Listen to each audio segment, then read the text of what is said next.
मसूरी से बड़ी राजनीतिक खबर सामने आई है। मसूरी नगर पालिका के सभागार में आयोजित टाउन वेंडिंग कमेटी यानी टीवीसी की बैठक उस समय हंगामे में बदल गई जब कांग्रेस नेत्री सोनिया आनंद रावत ने बैठक के दौरान ही जमकर विरोध प्रदर्शन शुरू कर दिया। इस दौरान उनकी एसडीएम मसूरी राहुल आनंद से तीखी नोकझोंक हो गई। बैठक में एसडीएम के साथ कथित अभद्रता और मर्यादा उल्लंघन का मामला सामने आया है।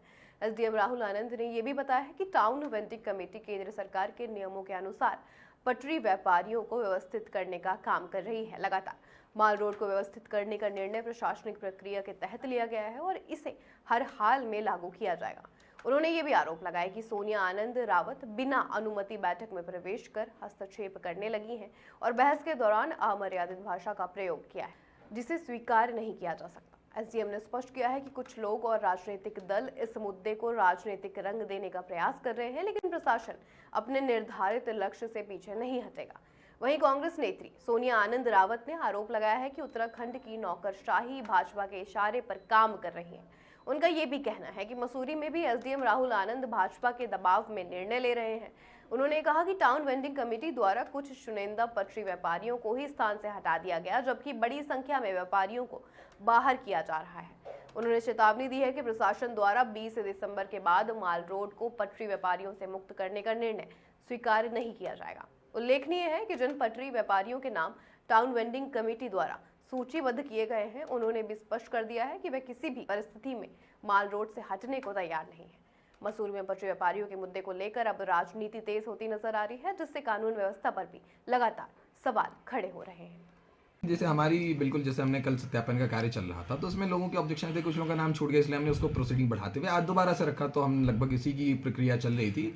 इसी बीच मैडम का आगमन हुआ। मैडम को कुछ आपत्तियां थी। हमने यही बोला कि ये समय सही नहीं, टीवीसी की बैठक है, चयन प्रक्रिया चलेगी उसके बाद ही होगा, बट उनके साथ कुछ ऐसी रही। तो अब इसमें मैं ज़्यादा कुछ कहना नहीं चाहूँगा, बट ये है कि जो हमारी सरकारी गरिमा है इस पद की और समिति की बैठक चल रही है, उनका उन्होंने जो भी मुझे लगता है कि सम्मान नहीं किया है। बट मैं उससे अनुरोध करूंगा इनके अलावा भी सभी से कि जो भी अगर आपको आपत्ति, हम सभी सुनने के लिए बैठे हैं, आप लिखित में आपत्ति करें, हम सबका जवाब दे रहे हैं, चाहे जितने भी समय लगे। हम बस उसी के लिए आप सबसे अपील करते हैं कि जिनको जो भी आपत्ति, हमने एक एक व्यक्ति को सुना, एक एक व्यापारी फड़ व्यवसायी जितने भी हैं, अगर किन्हीं का नाम सम्मिलित किया गया या उनसे हटाया गया, कोई भी आपत्ति प्राप्त हुई, जितनी भी आपत्तियां प्राप्त हुई, सभी पे यहाँ पे विस्तार से चर्चा की गई है। इसके बाद भी आपको कोई ऐसे आपत्ति होती है तो आप प्लीज हमें समिति को अवगत कराएं। समिति बैठेगी और उसको पूर्ण तरह से सुनकर संतुष्ट करके ही आपको आगे बढ़ेगी। ये जैसे कह रखा है कि कोई भी मेंबर्स में आग्रह करते हैं कि अगर आपको किसी भी इस प्रकार की धमकी मिलती है, आप तुरंत पुलिस या हमें प्रशासन को अवगत कराएं।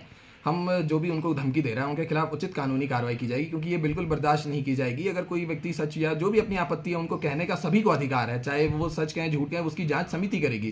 कहने का अधिकार सभी को है। और इसी प्रकार हम ये सबको कहेंगे कि अगर आपको कहीं से कोई धमकी या कोई इस तरह की थ्रेटनिंग मिलती है तो आप तुरंत तत्काल जो है पुलिस और प्रशासन को अवगत कराएं। तो नहीं लगता कोई शक की बात ही नहीं है। बिल्कुल पूरी तरीके से भारतीय जनता पार्टी का डंडा चल रहा है। भारतीय जनता पार्टी की जो यहाँ पे नगर पालिका अध्यक्ष है, भारतीय जनता पार्टी के मंत्री जी हैं, एमएलए हैं, तो क्यों नहीं चलेगा भाई? उनका अधिकार है चलाने का, चलाएंगे वो, और चला भी रहे हैं, लेकिन गलत चला रहे हैं क्योंकि हमारी गरीब बहनों पर चला रहे हैं। और इस तरह का चाबुक जो ये चल रहा है इन लोगों के लिए, ये गलत है कि नहीं है? ना इंसाफी है पूरी तरीके से। आप ये बताइए, आप इनको वेंडर्स को तो हटा रहे हैं और वहाँ गाड़ी पार्किंग करा रहे हैं। जरा ये बताइए कहाँ की तमीज़ है, कहाँ की तहजीब है? आप वहाँ पर जो है जहाँ पर इनका रोजगार खत्म करने का काम कर रहे हैं। होटल्स जितने भी हैं यहाँ पे, उनसे ऐसा क्या रिश्ता है? मुझे बताइए ना। उनकी गाड़ियाँ पार्किंग हो रही है नीचे। मैं भी जब आई थी तब मैंने पूरा देखा, पूरी पार्किंग लगी हुई थी लाइन से। तो आखिर इनके पेट पे लात मार के इन गरीबों को खत्म करके आप गाड़ियाँ पार्किंग करा रहे हैं। आप गाड़ियों की व्यवस्था करिए, होटल के अंदर करिए, जहाँ पे करिए, होटल्स को आप एक वो करिएगा। आप इन गरीब लोगों की तो कम से कम सोच लीजिए।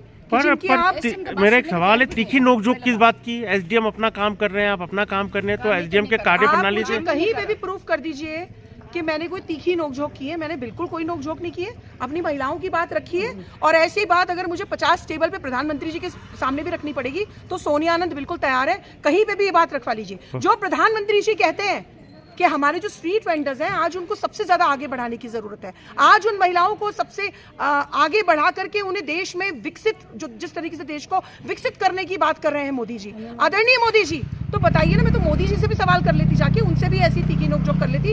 हमारी महिलाओं को कहाँ पे इस चीज का इंसाफ मिल रहा है? माल रोड की व्यवस्था का सवाल कहाँ से आ रहा है? माल रोड की व्यवस्था पहले बनाइए, जो गाड़ियां खड़ी है उनको हटा करके। पहले उन गाड़ियों को हटाइए, फिर व्यवस्था की बात करिए ना। आप गाड़ियां आपने सारी खड़ी करवा रखी है, और गाड़ियों से भी छोटी जगह पर ये स्ट्रीट वेंडर्स वहां पे बैठते थे, बहुत छोटी जगह में, और उसका बहुत सारे उपाय हैं जो मैं बोलना भी चाहूंगी। एक छोटा सा लोहे का बंच बना करके इनको दे सकते थे, सुंदर भी लगता। बाहर एक हमारे पहाड़ी कल्चर को आप प्रोजेक्ट करते, इन लोगों को गाड़ी से भी आधी जगह पर वहां पर सुंदर भी लगता, एक मार्केट तरीके से बन जाता। लेकिन आप लोग सोचना नहीं जानते, आप लोग भेदभाव करने का काम कर रहे हैं। आप कुछ लोगों को दे देते हैं, कुछ लोगों को आप बाहर निकाल देते हैं। यहाँ पर भारतीय जनता पार्टी और कांग्रेस हो रही है, नहीं हो रही है। अब ये तो बिल्कुल बोलने की मुझे नहीं लगता कि बार-बार आपको ऐसा लगेगा तो ठीक है भाई। अगर आपको अगर उनको ऐसा लगता है तो ठीक है भाई। अगर हमें अपनी बहनों को इंसाफ दिलाने के लिए राजनीति भी करनी पड़ रही है तो इसमें क्या बुराई है।